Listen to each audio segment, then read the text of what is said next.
Hello everyone, as usual, I am Mohammad Rais from Tagore School, Parbatsar. Today we are going to solve the questions of class 8, chapter number 3, Glimpses of Past. In our previous video, we have completed this chapter, and in our today's video, we will solve the questions of this chapter. Textual questions means पाठ संबंधी प्रश्न. अब इसमें पाठ से संबंधित question दिए हुए हैं तो अपन इसको देखेंगे. जैसे आंसर दी फॉलोइंग क्वेश्चंस के निम्नलिखित प्रश्नों के उत्तर दीजिए. फर्स्ट क्वेश्चन है, do you think the Indian princes were short sighted in their approach to the event of 1757.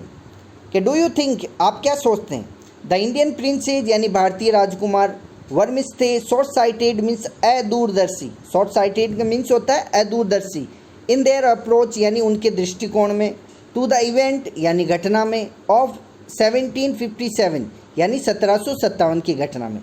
यानी आप क्या सोचते हैं कि जो भारतीय राजकुमार थे वो 1757 की घटना में उनका जो दृष्टिकोण था वो अदूरदर्शी था.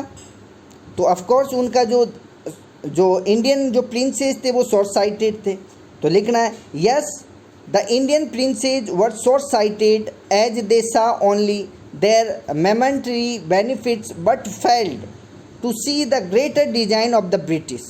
कि यस मीन्स हाँ, द इंडियन प्रिंसेज यानी जो भारतीय राजकुमार थे वर शॉर्ट साइटेड यानी अदूरदर्शी थे, एज जैसा कि दे saw only their momentary benefits कि वे अपना के खुद का क्षणिक लाभ देखते थे. मोमेंटरी बेनिफिट्स का मतलब होता है थोड़ा लाभ या क्षणिक लाभ देखते थे. बट लेकिन फेल्ड यानी असफल हुए, to see the greater design of British यानी अंग्रेज़ों की जो बड़ी योजना थी. डिजाइन का मतलब यहाँ इरादा या योजना से, तो अंग्रेज़ों की जो बड़ी योजना थी या इरादा था उसको देखने में वो असफल हुए. They also fought each other with the help of the British. They means way also fought यानी लड़े, ईच अदर यानी एक दूसरे से, विद द हेल्प यानी सहायता से, ऑफ द ब्रिटिश यानी अंग्रेज़ों की, और वे अंग्रेज़ों की सहायता से एक दूसरे से लड़े. अब है अगला, how did the East India Company subdue the Indian princes. How means कैसे, did the East India Company यानी ईस्ट इंडिया कंपनी ने, सबड्यू का मतलब होता है अधीन करना या अपने वश में करना, द इंडियन प्रिंसेज यानी भारतीय राजकुमारों को. यानी जो ईस्ट इंडिया कंपनी थी उसने भारतीय राजकुमारों को अपने वश में कैसे किया या अपने अधीन कैसे किया. यानी ईस्ट इंडिया कंपनी ने भारतीय राजकुमारों को अपने अधीन कैसे किया. तो इसमें आंसर में आप देख सकते हैं, the Indian princes continuously fought among themselves. यानी द इंडियन प्रिंसेज मतलब भारतीय जो राजकुमार थे वो कंटिन्यूसली यानी निरंतर रूप से या लगातार, फॉट मीन्स लड़ रहे थे, अमंग यानी बीच में, देमसेल्फ यानी स्वयं, यानी जो भारतीय राजकुमार थे वो लगातार आपस में ही झगड़ रहे थे, लड़ रहे थे. This gave the East India Company the opportunity to spread their wings in India to promote their trade by interfering and helping one prince against another. यानी दिस यानी इससे, इसने गेव मीन्स दिया, द ईस्ट इंडिया कंपनी यानी East India Company को, the opportunity यानी अवसर, to spread यानी फैलने का, और इसने जो ईस्ट इंडिया कंपनी थे उसको फैलने का अवसर दिया, देयर विंग्स यानी अपने पंखों को, इन इंडिया यानी भारत में, टू प्रमोट यानी उन्नत करने के लिए, देयर ट्रेड अपने व्यापार को, बाय इंटरफेयरिंग यानी दखल देकर, एंड हेल्पिंग सहायता करके, वन प्रिंस अगेंस्ट अनदर यानी एक राजकुमार के विरुद्ध दूसरे की. यानी जो भारतीय राजकुमार थे वो निरंतर रूप से आपस में एक दूसरे से झगड़ रहे थे, और इसी को ईस्ट इंडिया कंपनी ने इसका फ़ायदा हुआ और उसने इसका अवसर बनाकर पूरे भारत के अंदर अपने पंख फैला लिए और अपने व्यापार को भी फैलाया. और व्यापार फैलाने के लिए अंग्रेज़ थे, उन्होंने क्या करते थे कि एक राजकुमार यानी राजकुमारों को दूसरे राजकुमार के खिलाफ दखल देकर या उसकी सहायता कर आपस में झगड़वा देते. आगे फिर, moreover the company had better weapons and a much better trained army to conquer territories. कि मोर इवर जैसा कि द कंपनी हैड यानी कंपनी के पास में, हैड मीन्स था बेटर वेपन्स यानी अच्छे हथियार, and much better trained army और उनके पास अच्छी सुदृढ़ एक सेना थी। टू कॉन्कर यानी विजय करने के लिए, जीतने के लिए। टेरिटोरीज यानी राज्यों को, यानी अंग्रेज जो ईस्ट इंडिया कंपनी थी उसके पास में अच्छे हथियार और अच्छी सेना थी जिससे वो जो राज्य थे उनको जीत सके। अगला थर्ड है quote the words used by Raja Rammohan Roy to say that every religion teaches the same principles. कि क्योट का मतलब होता है उदाहरण, यानी एक पाठ या भाषण में एक उदाहरण होता है जिसको, तो यहाँ पे है क्योट का मतलब होता है उदाहरण। द वर्ड्स यानी शब्द, यानी उदाहरण शब्द यूज यानी प्रयोग किए गए बाय राजा राममोहन रॉय, यानी राजा राममोहन राय के द्वारा जो उदाहरण शब्द प्रयोग किए गए हैं। टू से यानी कहने के लिए, जिसमें उन्होंने कहा है दैट की every religion teaches the same principle, कि जो हर धर्म है वो एक जैसा ही सिद्धांत सिखाता है, कि हर धर्म एक ही सीख सिखाता है। तो वो शब्द कौन से हैं, तो क्योट कौन से, वो उदाहरण कौन सा है, तो वो है कि काउज आर डिफरेंट कलर्स, कि जो गायें हैं वो अलग अलग रंगों की होती है, but the colour of their milk is the same, लेकिन उनके जो दूध का रंग होता है वो एक जैसा होता है। Different teachers have different opinions but the essence of every religion in the same, कि डिफरेंट टीचर्स यानी अलग अलग अध्यापक, हैव डिफरेंट ओपिनियंस यानी अलग अलग अध्यापकों की अलग अलग राय हो सकती है, बट लेकिन द एसेंस का मतलब होता है सार, of every religion is the same, यानी प्रत्येक धर्म का जो सार है वो एक जैसा है। कि जिस प्रकार से गाय का रंग अलग अलग हो सकता है लेकिन उसके दूध का रंग सभी का समान होता है, एक जैसा होता है, ठीक उसी प्रकार से अध्यापक अलग अलग अध्यापकों के अलग अलग राय हो सकती हैं, लेकिन हर धर्म का जो सार है वो लगभग समान है। अगला है fourth, in what ways did the British officer exploit Indians, कि इन व्हाट वेज यानी किस तरीके से, डिड द ब्रिटिश ऑफिसर्स यानी जो अंग्रेजी अधिकारी थे उन्होंने, एक्सप्लॉइट का मतलब होता है शोषण किया, इंडियंस मीन्स भारतीयों का, यानी जो अंग्रेज अधिकारी थे उन्होंने जो भारतीय थे उनका किस प्रकार से शोषण किया था। तो आप देख सकते हैं आंसर में कि the British made laws under which could be jailed without trial, कि ब्रिटिश यानी अंग्रेजों ने, मेड मीन्स बनाया, लॉज मीन्स कानून, अंडर यानी अधीन, जिसके अधीन, विच इंडियंस यानी भारतीयों को, could be jailed without trial यानी बगैर किसी जांच के जेल भेज दिया जाता था। यानी अंग्रेजों ने क्या किया, अंग्रेजों ने एक ऐसा कानून बनाया, यानी अंग्रेजी अधिकारी भारतीयों का किस प्रकार से शोषण करते थे, तो उसके लिए क्या हुआ कि जो British made laws under which Indians could be jailed without trial, यानी अंग्रेजों ने एक कानून बनाया जिसके अंतर्गत बगैर किसी जांच के जो भारतीय थे उनको जेल भेजा जा सकता था।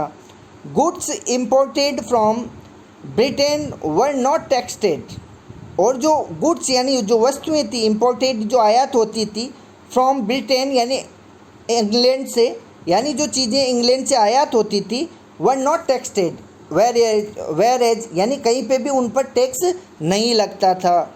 आगे है जैसे इंडियन फार्मर्स वर हैविली टैक्सड, और जो भारतीय किसान थे उन पर भारी कर लगाया जाता था। Indians artisans were denied raw materials and kept out of business, के जो इंडियन आर्टिसंस थे यानी जो भारतीय कलाकार थे, वर डिनाइड यानी उनको मना कर दिया गया। रॉ मटेरियल्स यानी कच्ची धातु जो वस्तुएं थी, कच्ची चीज़ें आती थी, कच्चे जो माल आता था उसके लिए भारतीयों को मना कर दिया गया। And kept out of businesses, और उनको व्यापार से बाहर फेंक दिया गया। The Indian sepoys in the company were lowly paid, और जो भारतीय सिपाही थे उनको कंपनी में बहुत कम वेतन दिया जाता था। एंड और नॉट गिवन प्रमोशंस, और उनको प्रमोशन यानी पदोन्नति भी नहीं जाती थी। दस the British exploited Indians in every way they could, यानी इस प्रकार से जो ब्रिटिश थे, जो अंग्रेज थे, उन्होंने भारतीयों का जिस प्रकार से वो शोषण कर सकते थे उन्होंने भारतीयों का शोषण किया। नेक्स्ट फिफ्थ है नेम दीज पीपल्स, यानी इन लोगों के नाम बताइए। अब नाम बताने हैं आपको, वन वर्ड आंसर देना है। फर्स्ट जैसे the ruler who fought pitched battles against the British and died fighting, कि द रूलर मीन्स शासक, हु यानी जिसने, फॉट पिचेड यानी लड़ाइयाँ लड़ी, अगेंस्ट यानी विरुद्ध, द ब्रिटिश यानी अंग्रेज़ों के, एंड डाइड और मारा गया, फाइटिंग यानी लड़ते हुए।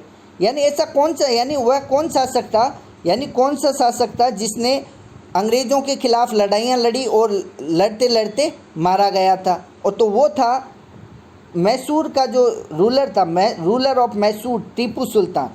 तो आंसर आएगा इसमें टीपू सुल्तान, रूलर ऑफ मैसूर। अगला है second, the person who wanted to reform society. The person means व्यक्ति, हु मीन्स जो कि, वांटेड मीन्स चाहता था, टू रिफॉर्म यानी सुधारना, सोसाइटी यानी समाज को, यानी वह व्यक्ति जो समाज को सुधारना चाहता था, वो थे राजा राममोहन रॉय। नेक्स्ट है third, the person who recommended the introduction of English education in India, कि द पर्सन यानी व्यक्ति, हु यानी जिसने, रिकमेंडेड यानी औपचारिक रूप से परिचित किया, in introduction the English education in India, यानी भारत में अंग्रेजी शिक्षा के बारे में, अंग्रेजी शिक्षा के परिचय की सिफारिश करने वाला कौन था? तो भारत में अंग्रेजी शिक्षा के बारे में परिचय की सिफारिश करने वाला था लॉर्ड मैकाले। तो राइट आंसर है थर्ड का लॉर्ड मैकाले। और अगला है fourth, two popular leader who led the revolt. Choices में वेरी, कि टू मीन्स दो, पॉपुलर लीडर्स यानी प्रसिद्ध नेता, हु यानी जिन्होंने, लेड द रिवॉल्ट यानी विद्रोह का नेतृत्व किया। चॉइसेज में वेरी यानी विकल्प कोई भी हो सकता है, यानी जो विकल्प है आपके ऑप्शन है वो अलग अलग भी हो सकते हैं, कोई ज़रूरी नहीं है, आपके अलग ऑप्शन अलग अलग भी लिख सकते हैं। तो जैसे पेशवा, नाना साहेब, और सेकंड हो जाएगा कुंवर सिंह। आगे है मेंशन द फॉलोइंग। मेंशन यानी उल्लेख करें या वर्णन करें, द फॉलोइंग मीन्स निम्नलिखित का कि निम्नलिखित का उल्लेख करें या वर्णन करें। जैसे फर्स्ट है two examples of social practice prevailing then, यानी दो उदाहरण लिखने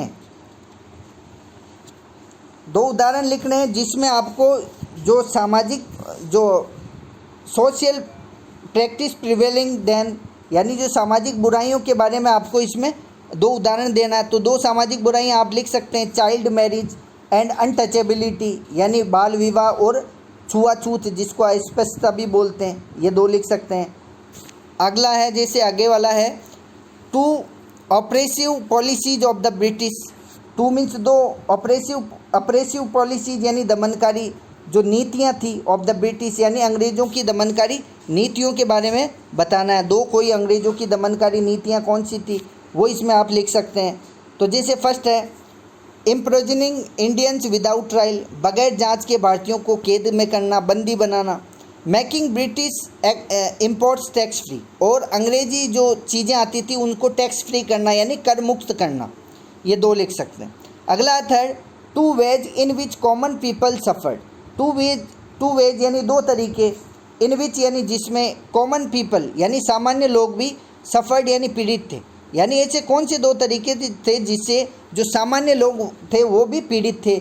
तो जैसे लिख सकते हैं थर्ड के आंसर में आप देख सकते हैं, फार्मर्स हैविली टैक्सेड, यानी जो किसान थे उन पर भारी टैक्स लगाना, कर लगाना। Artisans were forced out to business, और जो आर्टिसंस थे, जो कलाकार थे, उनको व्यापार से बाहर फेंकने का दबाव डालना, यानी उनको फोर्स करना, यानी बेदखल करना, यानी जो कलाकार थे उनको व्यापार से बेदखल करना।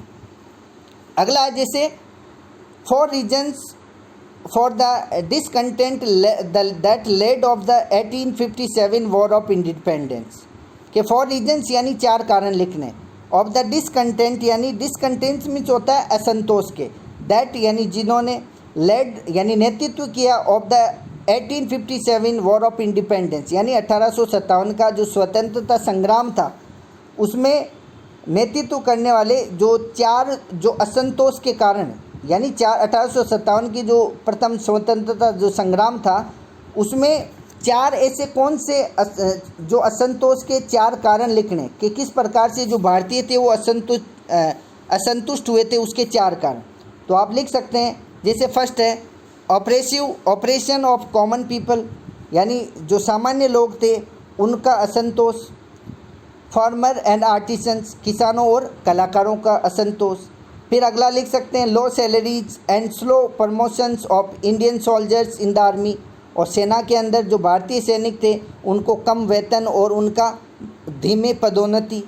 और आगे लिख सकते हैं scorning of Indian costume and tradition, यानी भारतीय जो पोशाक और जो ट्रेडिशन है उसका स्कॉन करना यानी घिनता प्रकट करना, यानी भारतीय कॉस्ट्यूम और जो ट्रेडिशन यानी भारतीय पोशाक और परंपराओं के साथ में घिनता करना।